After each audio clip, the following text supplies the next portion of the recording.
नमस्कार दोस्तों, stock market studies में फिर से एक बार आपको बहुत-बहुत स्वागत है। तो आज यहाँ पे मैं बात करूँगा एक पीएसयू बैंक के बारे में। देखिए, मैं पिछले भी एक वीडियो बना के दिया आज के दिन स्टेट बैंक ऑफ इंडिया के बारे में। उस वीडियो आपने नहीं देखा तो ऑब्वियसली मेरे प्लेलिस्ट में जाइए और वहाँ से आप चेकआउट करिए। बहुत इंपॉर्टेंट वीडियो है। तो आज मैं फिर से बात करूँगा पीएनबी के बारे में। कुछ दिनों पहले भी पीएनबी के ऊपर मैं एक वीडियो बना के दिया था। तो बहुत सारे दोस्तों ने कमेंट किया, सर पीएनबी पिछले दिनों में पॉजिटिव क्यों था? क्योंकि देखिए मार्केट में नेगेटिविटी था, मार्केट गिरावट हो गया था, फिर भी पीएनबी जैसे कंपनी के ऊपर पॉजिटिव क्यों था?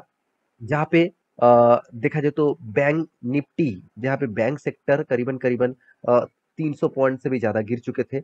तो उस 300 साढ़े 300 पॉइंट से भी ज्यादा गिर चुके थे, उस लेवल में पीएनबी क्यों पॉजिटिव रहा? तो चलो मैं उसी के ऊपर बात करूंगा, क्योंकि बहुत इंपॉर्टेंस यहाँ पे अपडेट कंपनी दे चुके हैं।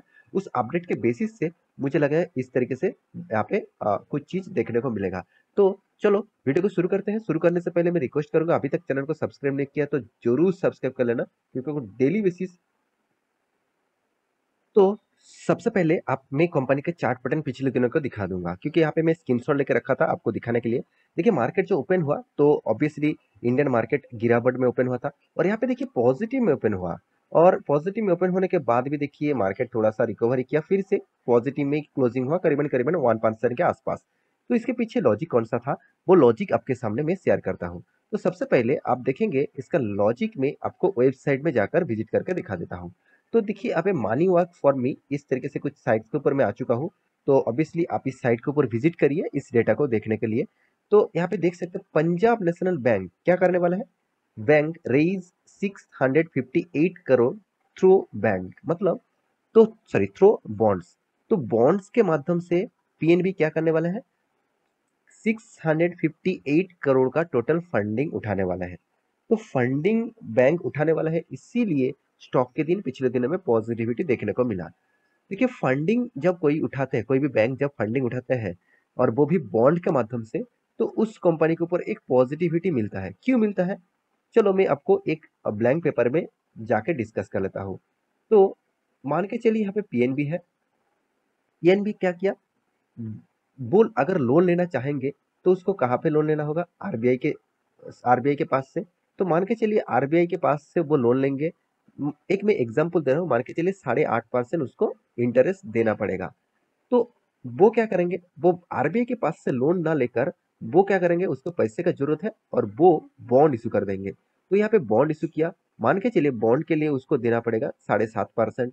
मैं इंटरेस्ट के हिसाब से बात कर रहा हूँ, मैं एक एग्जाम्पल दे रहा हूँ, उस एग्जाम्पल के हिसाब से समझना। तो यहाँ पे बॉन्ड के लिए उसको 7.5% देना पड़ेगा, और आरबीआई से अगर लोन लिया तो उसको 8.5% के आसपास देना पड़ेगा।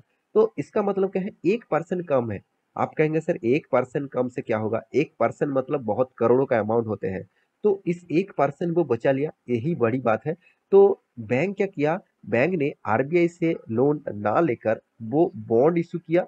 कि बॉन्ड क्यों क्यों इशू किया जाता है, कि बोलते हैं कि मेरे बॉन्ड आप खरीदारी कर लीजिए और उसके बदले मुझे पैसा दे दीजिए, और उसके बदले आपको एक मैं इंटरेस्ट में जरूर दूंगा। जो इंटरेस्ट पहले मैं कमिटमेंट करूंगा, एफडी में जैसे इंटरेस्ट कमिटमेंट किया जाता है। देखिए अगर आप कोई म्यूचुअल फंड करते हैं तो वहां पे आपको कमिटमेंट नहीं किया जाता कि आपको हर हर साल मतलब साल के हिसाब से आपको इतना परसेंटेज रिटर्न मिलेगा। वहां पे आपको कुछ भी कमिटमेंट नहीं किया जाता है। हाँ, अगर अगर आप एफडी कर रहे हैं तो वो कमिटमेंट किया जाता है।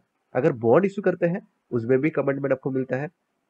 तो इसीलिए बहुत सारे लोग बॉन्ड्स के ऊपर प्रेफर करते हैं। स्टॉक मार्केट के ऊपर मतलब इक्विटीज के ऊपर वो निवेश करने के लिए थोड़ा सा हिचकिचाते हैं, क्योंकि उसको लगता है कि इक्विटीज रिस्की जगह है और बॉन्ड सेफेस्ट जगह है। देखिए अगर कंपनी डूब गया और मान के चलिए पीएनबी का हालत खराब हो गया, और कंपनी तो पीएनबी का हालत पहले से ही खराब है, एक इसको बोलने का जरूरत नहीं है।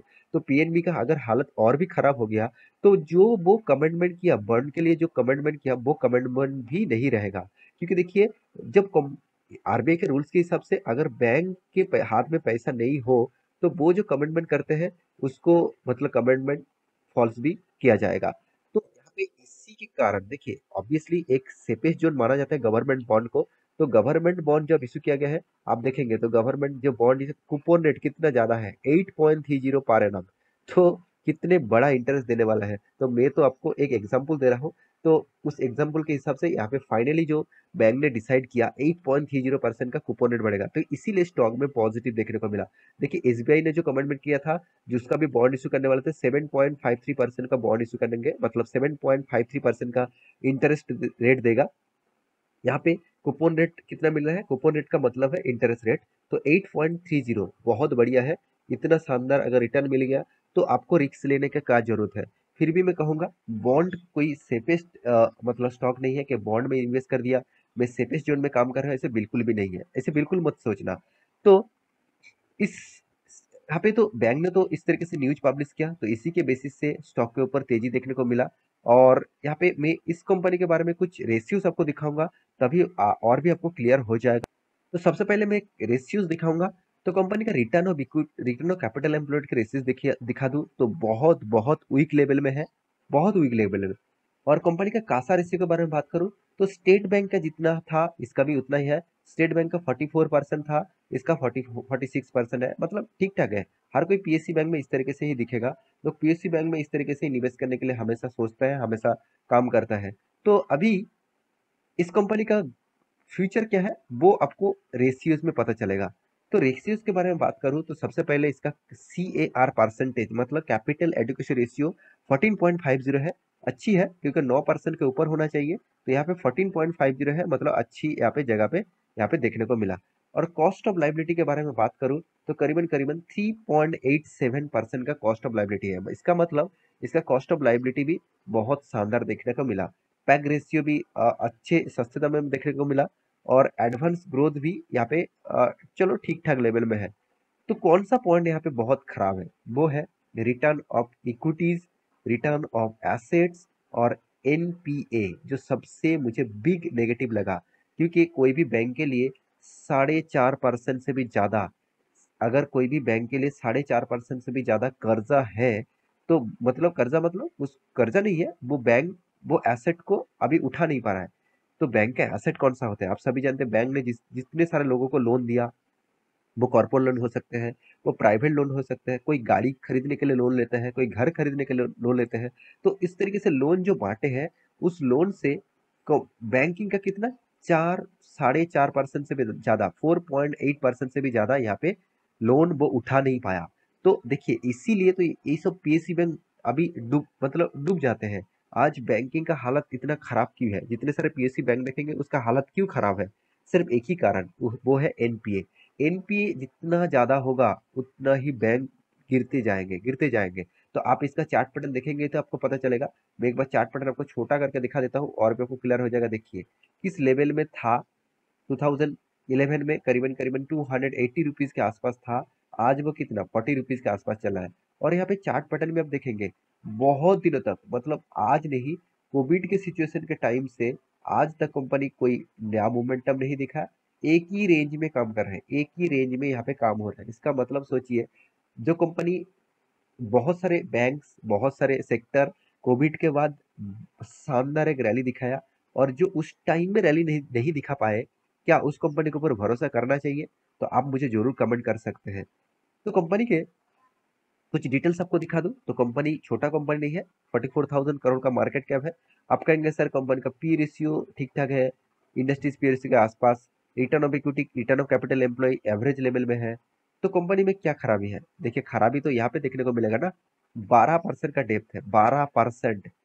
आप कहेंगे सर बैंकिंग सेक्टर में तो इस तरीके से कर्जा होगा ही, बिल्कुल। तो इसका कंपटीटर तो देख लीजिए, तभी आपको पता चलेगा इसमें कितना ग्रोथ है, कितना मतलब पोटेंशियल है। तो पीएनबी पंजाब नेशनल बैंक, जिसका आप देखेंगे तो कर्जा देखिए 12%। हर कोई पीएन मतलब हर कोई पीएससी बैंक में इस तरीके से दिखेगा। अगर इस सेक्टर से, बैंकिंग सेक्टर से, अगर आपको प्राइवेट बैंक से कंपेयर करना है तो ऑब्वियसली बहुत ज्यादा दिखेगा, प्राइवेट बैंक में बहुत कम होता है। तो इस बैंक का प्रॉफिट एंड लॉस के बारे में बात करूं, देखिए कंपनी लगातार प्रॉफिट तो नहीं किया, बीच में एक बार, दो बार, तीन बार लॉस किया है। और कंपनी रिटर्न भी आपको बहुत बड़ा नेगेटिव में दिया है। जो कंपनी इतना बड़ा नेगेटिव में रिटर्न आपको दे रहा है, उस कंपनी के ऊपर निवेश करना मतलब बहुत ज्यादा खतरा हो सकते हैं। कंपनी का सेल्स ग्रोथ अच्छा है मगर प्रॉफिट ग्रोथ में गड़बड़ी है। और कंपनी के कैश फ्लो के बारे में बात करूं तो देखिए बहुत बार हाथ में कैश नहीं है, बहुत बार। यहाँ पे देखिए, यहाँ पे भी है, यहाँ पे भी है।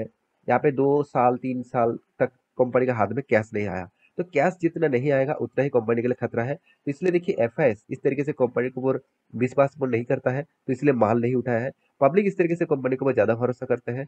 प्रोमोटर के बाद सबसे ज्यादा होल्डिंग पब्लिक के पास है। तो मैं जरूर कहूंगा, आप स्मार्ट इन्वेस्टर है, तो आप लॉन्ग टर्म विजन के लिए कोई भी कंपनी के ऊपर निवेश करके पैसा कमाना चाहते हैं, तो इस तरीके से बैंकिंग के ऊपर मत पड़ना, इस तरीके से बैंकिंग के ऊपर मत सोचना। तो मैं जरूर रिक्वेस्ट करूंगा, मेरे इस वीडियो आपको कैसा लगे जरूर कमेंट करना। और अभी तक अपने चैनल को सब्सक्राइब नहीं किया तो जरूर सब्सक्राइब कर लेना, क्योंकि इस तरीके से वीडियोस मैं लगातार लेके आऊंगा। तो मिलते हैं नेक्स्ट टॉक लेके, तब तक के लिए अच्छे से रहिए, अपने ख्याल रखिए।